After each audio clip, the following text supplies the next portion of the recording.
What's up, y'all, and welcome to another edition of Worldly Church Girl.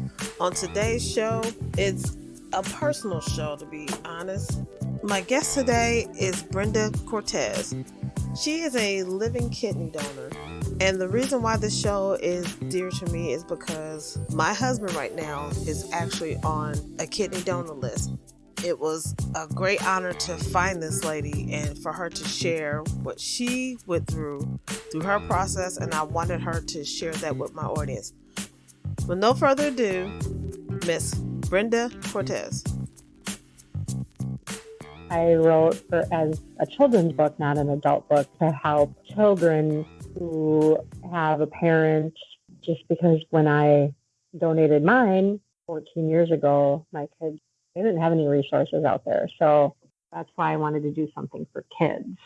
And honestly, it helps adults too. A lot of adults have no idea what a living kidney donation is. It helps explain it for them too. And what made you decide to do that? The transplant itself? Didn't know anything about like a living donation, and I offered to get tested to see if I would be a match to help her. So what made me do that was I wanted to do for somebody, like help them in a way that I would hope somebody would help me if I was in need that way. As I told you before, my husband is at stage 4, right? No, stage 5. And I went to get myself, I applied to see if I could be a donor. And after answering some of the preliminary questions, they denied me. My thought process was, okay, even if I'm not a match for him, then I can do the exchange, which we found out about. A lot of people don't even know about that either. Can you explain that a little bit, like the exchange program? Yep, definitely. Try to donate to someone, but you're not a direct match for them. So let's say if you were able to, be a donor, if you were healthy enough. And it doesn't mean like when I say healthy enough, about like saying you're not a healthy person, meet the criteria basically to be a living donor. So if you want to donate to your husband, but you're not a match, like you're not the same blood type, so you can get entered into a paired exchange. You're going to be set up with somebody that you are a match for, and then in return, somebody else that would be a match for your husband would end up donating to him. A lot of times it can like affect many people. There can be a chain of like 8 people donating on behalf of other people. Or sometimes now what I've even heard is you want to donate, maybe that person that you're thinking of that needs a kidney, they don't really need it quite yet, but you can designate, okay, well, I'm going to donate now. Maybe in 5 years when so-and-so needs that kidney, then that would move them up, get a kidney when they need it. I don't understand the whole logistics of. So an example from here in the Milwaukee area is there's a lady, she desperately needed a kidney. She needed from a living donor. So she didn't have time to wait for a deceased donor. She put up billboards around town.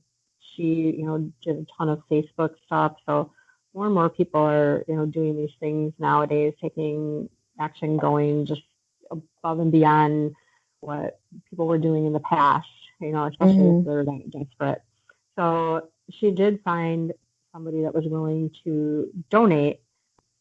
So for her, a lady that actually ended up not even living very far from her, okay, well, I want to, donate. And then she wasn't a match exactly for Jessica, but they entered into the paired exchange. Their surgery, their transplant on the same day at the same hospital here, Freighter. Oh, they did it the same day? Yep. Wow. Yep. They take her kidney and then they send it. Meanwhile, wherever the kidney for Jessica is coming from, they're doing basically like the same thing. Jennifer's kidney went to, I think, maybe like Virginia, so out from Wisconsin out to the East Coast. And then Jessica's kidney came also from the East Coast, but I think it was more like Pennsylvania.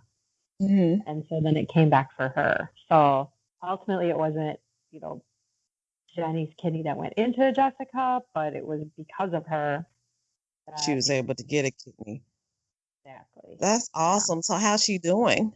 Great. They're both doing great. They've become good friends. Yeah, it's really cool. Oh, that's wonderful. I tried. I really did. And I just bust out, start crying when they told me that I didn't meet the basic Mm. criteria. And it wasn't even nothing any major. My doctor said I'm on the borderline of being pre-diabetic. And so Mm. that was all they needed to hear. And they was like, you need both of your kidneys. So that doesn't mean that nothing's going to happen, that he's not going to get his kidney. Especially if people like you are out there and there's other people out there that are willing to just open up their heart and just do something that they want somebody to do for them, like you said. There is a lot more people out there like that than we know.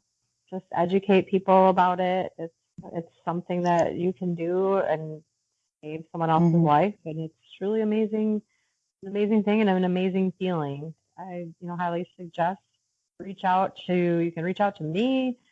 There's a lot of living donors out there. There's a lot of different face groups out there. Log on and see if you can get into one of these groups, and there's so much support. It's amazing. Now, if they reach out to you, what type of information would you give them? As far as me just answering any questions like that they would have about my experience, how was it for me? How was the surgery? How long? And honestly, my book, kind of explains it. Where can they find your book? So I have a webpage it's part of Donate Life America. Mm-hmm. And the easiest, though, would be it's howltheowl.com. And that'll take you to the page, which is donatelife.net/books.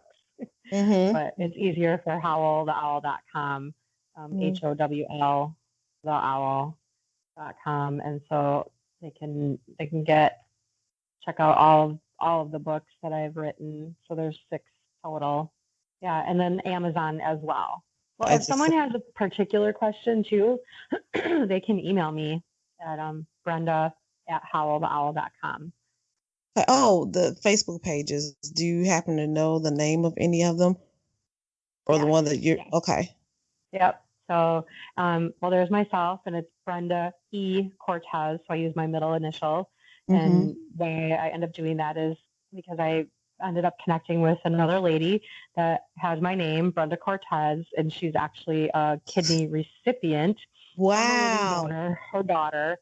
Then to make it even more crazy is, yeah, people share the same name, but mine is like super common. We actually have the same birthday, just not the same year. No. Yeah, so I was like, oh, I That's better really start crazy. That's using my just too much. initials. I'm like, okay, that's creepy in a good way. It is. I was like, no way. Wow. I mean, what are the odds of both of those? Wow, that's nuts. So do you two stay Yeah. in touch? Or We're on regular Facebook, but we haven't Mhm. really. I don't know if she's just not on as much anymore, so I haven't connected in a Okay. while with So you her. haven't She met lives face to in. face yet? Nope, she lives in Louisiana. Yeah, we were gonna try to meet one of the times when I was down there, and it didn't work out. So we haven't met face to face yet. Oh, maybe I can FaceTime or even Skype. Yeah, I don't know. I'm not sure if she does that or not. Because I mean, something like that, I'm like, geez, that's just insane. That's darn near a Dr. Phil story. Just saying. You know what? On this journey, I'm going to call it my journey of what donating the kidney has led me to. There's just been so many things. My publisher, he started a page, and it's called You Gotta Be Kidney Me. There's been a lot of those moments. Like, Mhm. wow, you gotta be kidding me. You gotta be kidding me. Because they are Right, usually kidney related. The people that I right. end up connecting with, it was like, yeah, that's no coincidence. Wow. So, There was a story here in Indy about this little girl who needed a kidney, and her parents talked to the church about it. So the pastor decided to donate his kidney to her. And mhm. the funny thing was, a kidding me moment was that not only was he a perfect match, that her the space for her kidney that she needed was shaped odd, and his kidney fit in that shape perfectly. Wow. Yeah, so it was like, Yeah. what are the chances, besides God intervening, but it's like, what are the chances of something like that happening? That pastor will open up his heart and that he would be literally a perfect match. Yeah, that's God. That's Ye divine, no doubt. Yes, absolutely, absolutely. Wow. What you're doing is awesome. It's really opened up a lot of eyes, and I really never would have thought. I'm just gonna be honest. I mean, until I met my husband, I really never thought about kidney transplants or living or deceased donors. And I will admit that I was one of those ones that was not on a donor list. I wouldn't put my name out there to be a donor on my driver's license. You know how they ask you if you want to be a donor? Yeah. I'd said no, because and it's so stupid to even think this way, but my thought was what if they can save me, and they snatch out all my organs and it's too late, they can't. That was my thought. And which is silly to think that way, because they're not going to take your organs unless they know Right. you're no longer going to be here. But a lot of And people think it. I know, Don't feel but bad. it's a silly thought.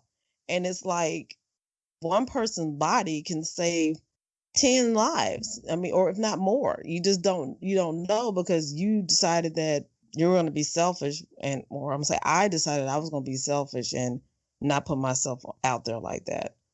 I changed that, like, over the years before I met my husband, but then when I met my husband, I would never thought about being a living donor. That I mean, I didn't even think that even really existed, to be honest. I mean, well, yes, I did. I mean, I heard about it, different stories, or someone doing that for somebody, but I never personally thought that I would have done it. Then finding out about the exchange, it's like, okay, if you can't help directly the one you love, help someone else's loved one, and you will get blessed in return. Well, your loved one will get blessed in return. But thanks to people like you writing books and keeping people informed and letting them know that, help out. If nothing else, tell other people about it and let them know. Yeah, that's part of the mission with all my books. Hmm. I try to go into the schools and do school visits and just educate on a variety of different things, but usually it's always, focused a little bit at least on, organ donation and my story as a living donor. And then Howl the Owl, his name Howl stands for Help Others with Love. So Howl is an acronym Hmm. for that. Oh. Um, Hmm. Ultimately, I mean, that's what organ donation is Hmm. helping others with love, especially if you're a deceased donor. But just I want to get it out there where people, kids know about it and they're taught about Hmm. it. And then, well, guess what? That's just what you do. Like, that's a no brainer then when they get older or, they're at school and they've heard me, talk or read one of my stories and they go home and, talk to their parents and they start talking about it. And maybe they would Hmm. convince somebody that, otherwise had said no to be because maybe they just didn't know enough. And so maybe my book the books can help them understand and change their minds. So that's all part of my mission. Well, your mission's being accomplished. You should be proud.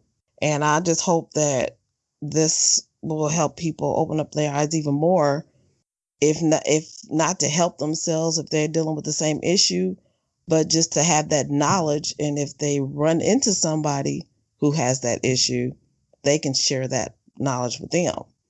That's all. That's part of the mission. So the books, and then I don't think I finished with the.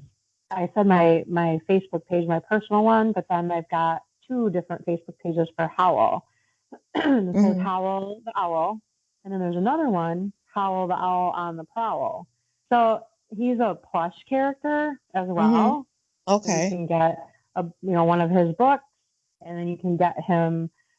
He's been on back order, but I should hopefully have him now in the next couple of weeks. So I'm super excited because he hasn't been able to be purchased, but there's a lot of him out and about. There's a bunch of different plush guys out on the prowl. The people are Okay. hosting him, and then they take him around when they have him, or they might own their own. And they just take him out and take him to different places, and people ask about him, or even just tell him, "This is HOWL the Owl," and he represents helping others, kindness, and organ donation, and so it's another part of the mission. So if people want to check out, both of those pages, that would be great. And then Instagram as well, and Twitter. So HOWL the Owl on Instagram, and then he's also on Twitter. All right, I have one last question for you, then I'm going to set you free. Okay. If you could have a theme song for any time you walked in a room, what would it be? Does it have to be like, are we thinking of an existing song that's out there? Any song. I know. I don't know. Well, I'm going to go with, I'm going to stick with the theme of what my HOWL the Owl represents, and the person that I ultimately try to be. It's a country song. It's called Humble and Kind. Inspirational reminder. You know what? I just thought of something funny. I got to tell it to you. Okay, this happened yesterday. Okay. I have this T-shirt, and it says should, and then would, and then could, and they're all crossed out. And then it says hashtag living donor. So I have the shirt on. We're talking to this group of people that I don't know very well at all, but like someone notices the shirt. Let me see, what does that say? And then I'm like, yeah, I show them, and like, oh, did you donate an organ? And then I'm like, yeah. And I'm super serious face, and I'm like, yeah, I donated my heart. You can see their faces. Because they were like trying to process that. They're all like, and then I gave them like 3 seconds, and I busted out laughing. I'm like, I'm just kidding. I'm like, you guys could have seen your faces. That is too funny. Like, no, I was a kidney. Oh gosh, she's a vampire. They were just like, yeah, they were like shocked what I just had said and trying to process it. Did you finally tell them, no, I did donate, but just not, Yeah. Like, it was just a kidney. That's like, funny. Yeah. That was good. It was fun. I bet. Thank you, lady. Yeah, bye. Bye-bye. Thank you, Brenda, for an awesome interview. And listeners, I'd like to apologize for the sound quality of this one. We were having some problems with our connection, but the information is still there. And I just want to thank her for informing us on the importance of being a living kidney donor, or just a living donor. So if you have any questions, please click on the link. And if you would like to be on Worldly Church Girl, shoot me an email and we can see what we can do with that thing. Thanks for listening to your girl, the one and only Worldly Church Girl.